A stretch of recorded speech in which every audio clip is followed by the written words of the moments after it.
အောက်ခြေကနေထိတ်ဆုံးဆင်းစီရောက်ရှိလာတဲ့ချန်ပီယံဗန်ရဲ့ဂျန်တန်လာတဲ့ခီးစဉ်မြန်မာကုံဆောင်ဖိုက်တာဂျိုရှူဗန်က UFC ပြိုင်ပွဲဆင်မြင့်ထက်မှာ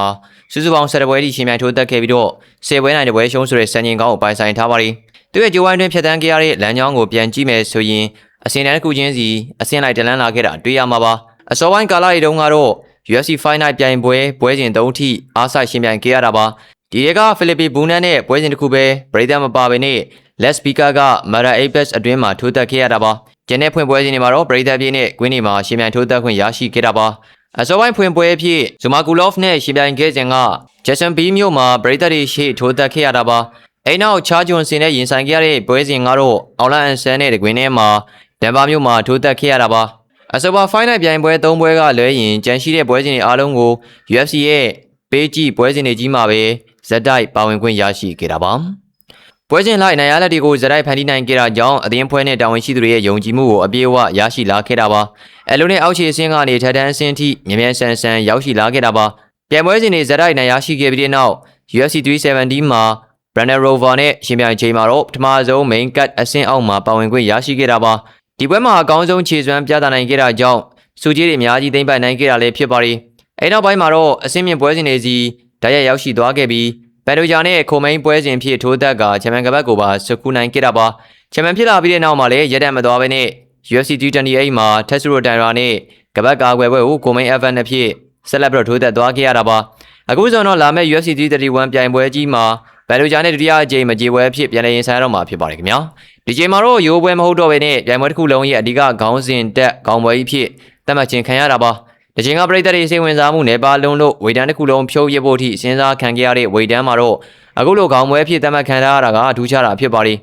အမေရိကန်နိုင်ငံ Los Angeles မြို့မှာကျင်းပမဲ့အဲဒီပြိုင်ပွဲကြီးမှာခေါင်းပွဲဖြစ်သတ်မှတ်ခံရတာကသူ့ရဲ့တန်ဖိုးကိုပြသလိုက်တာပါဂျိုရှိုဗန်ဟာခက်ခဲတွေကိုကြော်ဖြတ်ပြီးအောက်ခြေကနေထိပ်ဆုံးအဆင့်ရအောင်ကြိုးစားခဲ့ရသူပါသူ့ရဲ့ဇွဲနဲ့အားထုတ်မှုတွေကြောင့်ဒီနေ့ဒီချိန်မှာတော့ UFC ရဲ့ထိပ်တန်းကစားမတဦးဖြစ်ရည်တည်နိုင်ခဲ့တာဖြစ်ပါတယ်လာမယ့်စိန်ခေါ်ပွဲစဉ်တွေမှာလည်းအခက်အခဲမရှိဘဲနဲ့ချန်ပီယံကပတ်ကိုဆက်လက်ကာကွယ်သွားနိုင်မှုအတွက်အပြည့်အဝမျှော်လင့်နေကြပါလိမ့်ခင်ဗျာစိန်ခေါ်သူပန်ဒိုဂျာနဲ့ပွဲစဉ်ဟာသူ့အတွက်ကြီးမားတဲ့စိန်ခေါ်မှုတစ်ခုသာဖြစ်မှာသိကြပါလိမ့်ဒါပေမဲ့ရင်ကလေးကကြော်ဖြတ်လာခဲ့တဲ့အတွေ့အကြုံတွေကသူ့ကိုပုံမတန်မာစေခဲ့တာပါသူထိုးသက်ခဲ့တဲ့ပွဲစဉ်တိုင်းမှာမာပြင်းမရှိအောင်တေချာပြင်ဆင်ပြီးမှဂျိုဝိုင်းအတွင်းဝင်ရောက်ခဲ့တာဖြစ်ပါလိမ့်ကစားအကျန်းစားနဲ့တိုက်စစ်စင်နိုင်မှုတွေကပြိုင်ပွဲကိုအမြဲတမ်းဖိအားပေးနိုင်ခဲ့တာပါအထူးသဖြင့်ကပတ်ရယူနိုင်ခဲ့တဲ့ပွဲစဉ်နဲ့ကပတ်ကာကွယ်ပွဲတွေမှာသူ့ရဲ့ကြံ့ခိုင်မှုကိုပရိသတ်တွေထင်သာမြင်တွေ့ခဲ့ရတာပါအခုလိုမျိုးထိပ်ဆုံးခေါင်းပွဲစီရောက်ရှိလာတာကသူ့ရဲ့ကြိုးစားမှုအတွက်ထိုက်တန်တဲ့အသီးပွင့်တစ်ခုဖြစ်ပါတယ်လာမယ့်ပွဲစဉ်မှာလည်းပုံစံကောင်းကိုဆက်လက်ထိန်းသိမ်းသွားနိုင်မယ့်အနေအထားမှာရှိနေပါတယ်ပြိုင်ပွဲကြီးမှာဇက်တိုက်နိုင်ရရှိထားတာကြောင့်သူ့ရဲ့အမိကကမ္ဘာစိုက်ကြည့်ခံရတဲ့အဆင့်စီကိုရောက်ရှိသွားခဲ့ပါပြီအရင်ကတိတ်ဆိတ်စွာထိုးသက်ခဲ့ရတဲ့ပွဲစဉ်တွေကနေအခုလိုမျိုးပရိသတ်တန်းပေါင်းများစွာကြီးစုမဲ့ခေါင်းစဉ်တက်ပွဲခေါင်းပွဲကြီးတွေအထိရောက်ရှိလာတာကအလုံးကိုဂုဏ်ယူစရာကောင်းတာပါအစင်တိုင်းမှာကြုံတွေ့ခဲ့ရတဲ့စိန်ခေါ်မှုတွေကိုလည်းအကောင်းဆုံးအသုံးချပြီးကိုအမြဲတမ်းတိုးတက်အောင်ပြုလုပ်ခဲ့တာပါလူသမိုင်းသစ်ရေထိုးနိုင်ခဲ့မှုကနောက်ထပ်ရောက်ရှိလာမဲ့လူငယ်တွေအတွက်လည်းအားကျစရာအတူယူပွဲရာဖြစ်လာခဲ့တာပါ